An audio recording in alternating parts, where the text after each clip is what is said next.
आदरणीय दर्शकों, मैं आज आपके समक्ष पुनः हाजिर हुआ हूँ। मित्रों, इस बार समय हो गया है, कुछ स्वास्थ्य कारण ऐसे रहे कि जिनकी वजह से हम आपके समक्ष नहीं आ पाए। मित्रों, आज का जो हमने टॉपिक लिया है, जो एक विषय लिया है, वो इस बात का विषय लिया है कि प्रायः इस कलयुग में लोगों के पास धन की कमी रहती है और लक्ष्मी जी उन्हीं लोगों के पास आती हैं, उन्हीं लोगों के पास ठहरती हैं। ज़्यादातर लोग हमसे जब जन्म कुंडली की बात करते हैं तो एक ही प्रश्न करते हैं कि आदरणीय आप मुझे ये बताइए, हमारे पास धन नहीं टिकता है। तो स्थिर लक्ष्मी कैसे रहे और धन की बहुत बड़ी कमी हो, यही आज हमने अपने इस वीडियो का टॉपिक लिया है। हमने अपने थंबनेल में लिखा है कि 10 महा उपाय अगर आप करेंगे तो धन की कभी कमी नहीं रहेगी। और 10 महा उपाय कोई इतने बड़े उपाय नहीं है जिन्हें आप न कर सकें। दैनिक जीवन में ये उपाय नित्य के हैं और जो हर सनातनी को, हर सनातन धर्म के व्यक्ति को, हर गृहिणी को, हर महिला को और घर के हर सदस्य को करना चाहिए। वो कौन से उपाय हैं? ये शास्त्र सम्मत हैं। ऐसा नहीं है कि इन्हें हम अपनी तरफ से कोई चीज़ बता रहे हों। श्रीमद् भागवत में भी इनका उल्लेख मिलता है कि धन को रोकने के लिए और धन की कमी को दूर करने के लिए, कर्ज की समाप्ति के लिए, व्यापार को आगे बढ़ाने के लिए, घर की महिलाओं में और पुरुषों में आपस में एक प्रेम संबंध बना रहे, पारिवारिक जीवन नष्ट भ्रष्ट न हो, टूटे नहीं, इनके लिए इन 10 उपायों को करना चाहिए। तो इन उपायों से केवल धन ही नहीं, इसके अलावा और भी तमाम तरह से लाभ होते हैं, फायदे होते हैं, जिनके बारे में आज हम चर्चा करने जा रहे हैं। मित्रों, धन एक ऐसी चीज़ है, कलयुग में ईश्वर के बाद लोगों ने कहना शुरू कर दिया है कि धन नहीं तो कुछ भी नहीं है। और हकीकत ये है कि अगर धन है तो चाहे जैसा स्वास्थ्य खराब हो और इसमें डॉक्टरों से परामर्श मिल जाता है। और कारण तो ये है कि धन भी आपको तभी प्राप्त होगा जब आपको, देखिए, अगर आपकी टूटी हुई छत है और फूस की छत अगर आपको पड़ी है तो कोई आपको 10,000 रुपये भी उधार नहीं देगा। उसके पीछे कारण है कि उन्हें डर इस बात का बना रहता है इसकी वापसी कैसे होगी, ये धन को चुकाएगा कैसे। तो लिहाजा धन का न होना ये महापाप है। तो आज हम धन से संबंधित कुछ उपायों के बारे में चर्चा करेंगे। मित्रों, हमारा ये एक नया चैनल है, श्री गणेश धाम सरकार की तरफ से मैं आज आपके समक्ष हाजिर हुआ हूँ और प्रयास यही करूँगा कि ये जो उपाय हैं आपके, ये धन से संबंधित हैं और इन्हें हर व्यक्ति को, हर गृहिणी को, हर पुरुष को करना चाहिए। पहले उपाय की बात करते हैं। हमारे यहाँ त्योहारों में या घर में जो महिलाएं, वक्त तो खैर यहाँ शहरों में अपार्टमेंट बन गए हैं और पक्के लोगों के घर हैं। हमने ये देखा है कि देहात में देहरी को एक विशेष तरीके से एक रंगोली बना करके उसे रंगा जाता है। तो केवल कहने का मतलब ये है कि जो देहरी जो हमारी होती है, जो हमारा मेन दरवाज़ा है, जो ऐसा जो दरवाज़ा है जिसमें व्यक्ति सबसे पहले प्रवेश करता है, उसका पूजन नित्य प्रति होना चाहिए। एक चौक बनाएं या रंगोली बनाएं और रंगोली बनाने के बाद प्रतिदिन सवेरे महिलाओं को ये चाहिए कि एक चौक बना करके और देहरी का पूजन करें। क्योंकि लक्ष्मी जी पता नहीं किस रूप में और किस तरह से आपके घर में आए और वो परमानेंट वो वहाँ रुक जाएं और वो वास करने लगे, ये काम करना चाहिए। दूसरी चीज़ ये है कि कामधेनु गाय हमारी माता है और गाय के को एक रोटी प्रतिदिन, वैसे हमारे यहाँ गौग्रास की व्यवस्था चली आ रही है कि हर व्यक्ति भोजन करने से पूर्व एक व्यक्ति गाय के लिए एक ग्रास निकालता है। वैसे घर की महिलाएं जो भोजन बनाती हैं तो उनके लिए एक गाय की लोई और उसमें कुछ मीठा गुड़ इत्यादि वगैरह रख करके देने का विधान है। लेकिन गौग्रास की भी व्यवस्था है। तो प्रतिदिन चाहिए ये कि घर के हर सदस्य को 1 ग्रास भोजन ग्रहण करने से पूर्व, भोज मंत्र पढ़ने से पूर्व उन्हें चाहिए ये कि गाय के लिए 1 रोटी या 1 ग्रास निकाल करके, ज़्यादा क्षमता 1 ग्रास निकाल करके और एक जगह रख लें। इस तरह से ये कम घर के जितने भी सदस्य हैं उनको करना चाहिए। और अंत में वही ग्रास, अगर घर के 5 सदस्य हैं तो 5 ग्रास और 1 रोटी या 1 लोई लेकर के गाय को खिलाना चाहिए। ये हमारा दूसरा उपाय है। तो जिस घर में गौ माता की सेवा होती है, गौ माता की पूजा होती है, तो न तो उन्हें धन की कमी रहती है और न ही उनके घर में संतान की कमी रहती है।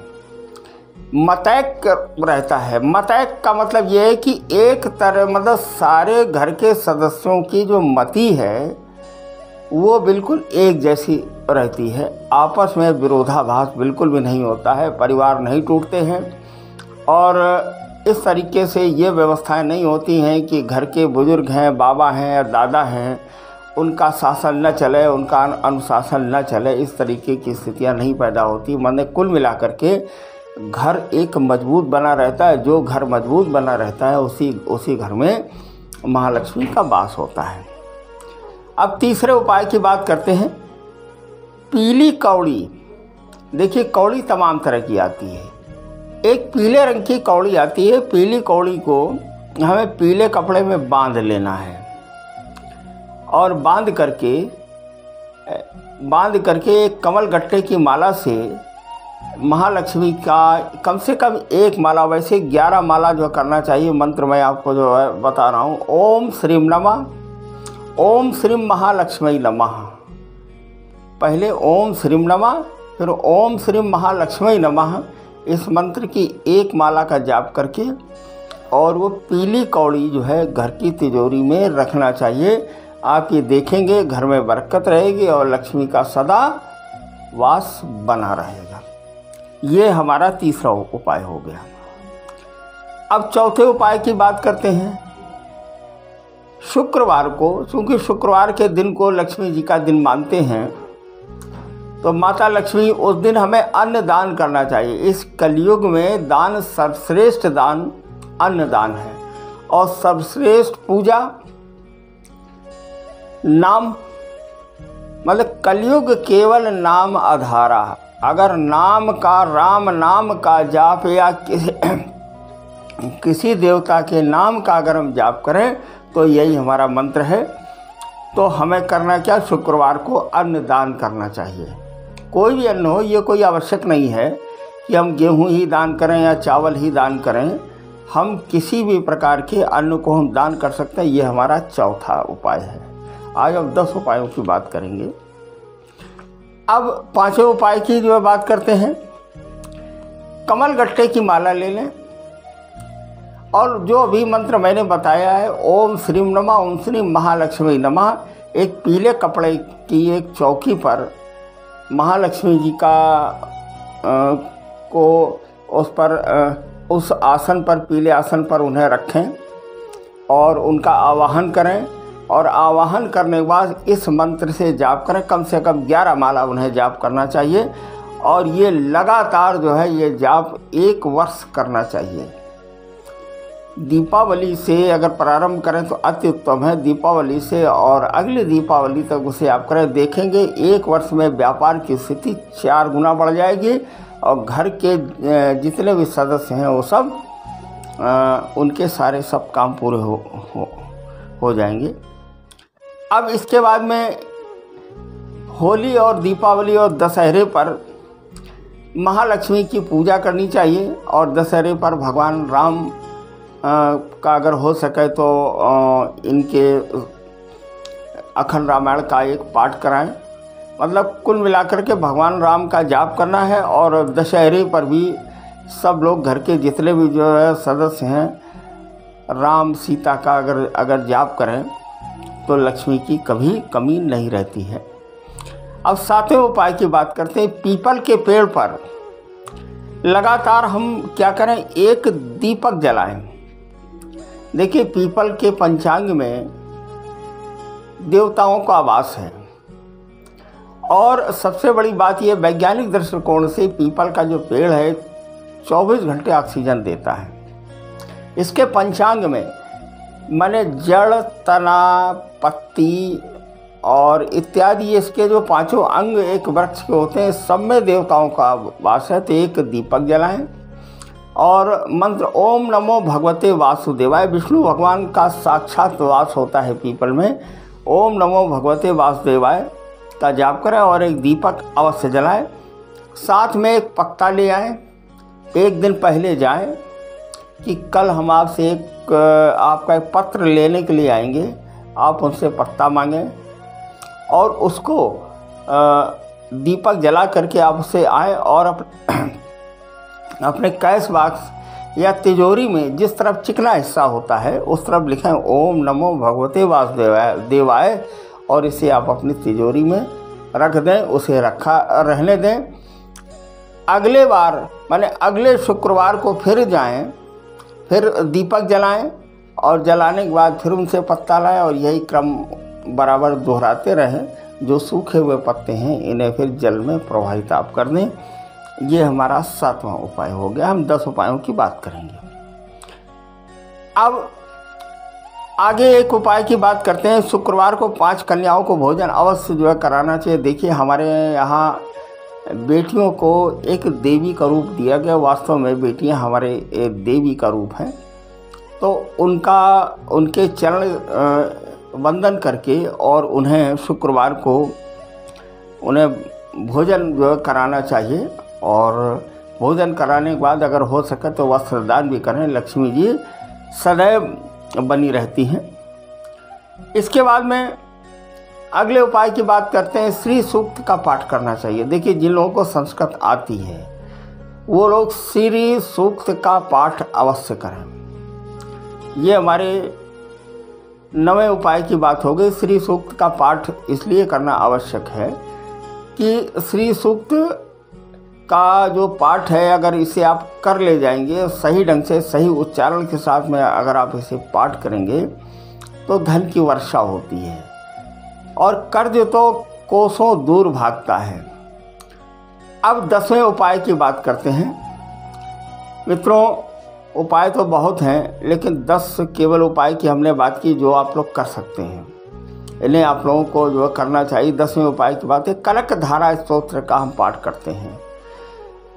कनक धारा स्तोत्र का पाठ ये साक्षात कनक धारा का मतलब ये स्वर्ण की वर्षा होती है और ये आदि शंकराचार्य ने इस स्तोत्र का पाठ किया था कि जिससे एक गरीब महिला के घर में धन की वर्षा हुई थी। अगर आप भी कनक धारा स्तोत्र का अगर आप पाठ करेंगे तो आपके घर में धन की कभी भी कमी नहीं रहेगी।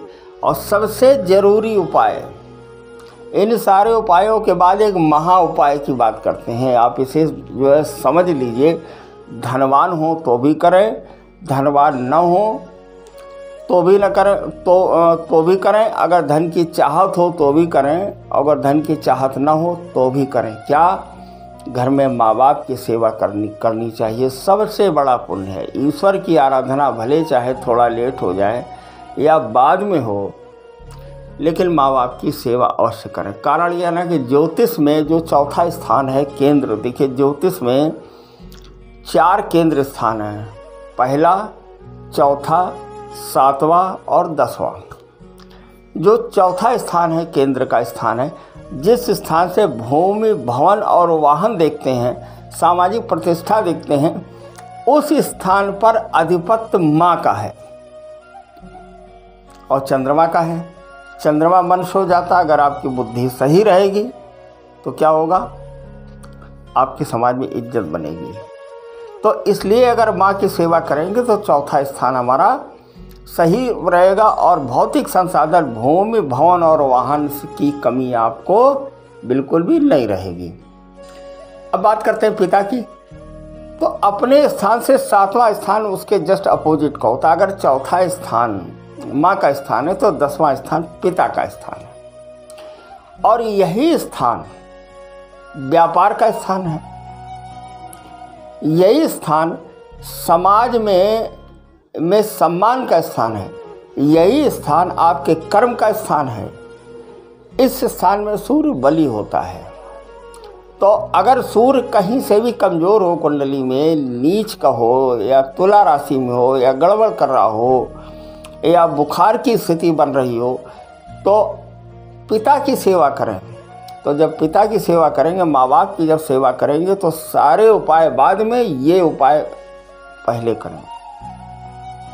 तो इससे धन की मित्रों कमी कभी नहीं रहेगी। हमारे इस बात को गांठ में बांध लें और बांधने के बाद आप ये 10 महा उपाय करें। और महा उपाय का महा उपाय, माँ बाप की सेवा अवश्य करें। मित्रों, इसके साथ में ही हम अपने इस कार्यक्रम को समाप्त करते हैं और आपसे ये अनुरोध करेंगे कि हमारे इस चैनल को जितना भी आप शेयर करेंगे और सब्सक्राइब करेंगे, उतना ही हमारे साथ साथ आपको भी लाभ होगा और आपके मित्रों को भी लाभ होगा। इसके साथ में हम इसको समाप्त करते हैं। जय श्री राम, श्री गणेशाय नमः। ओम गं गणपते नमः।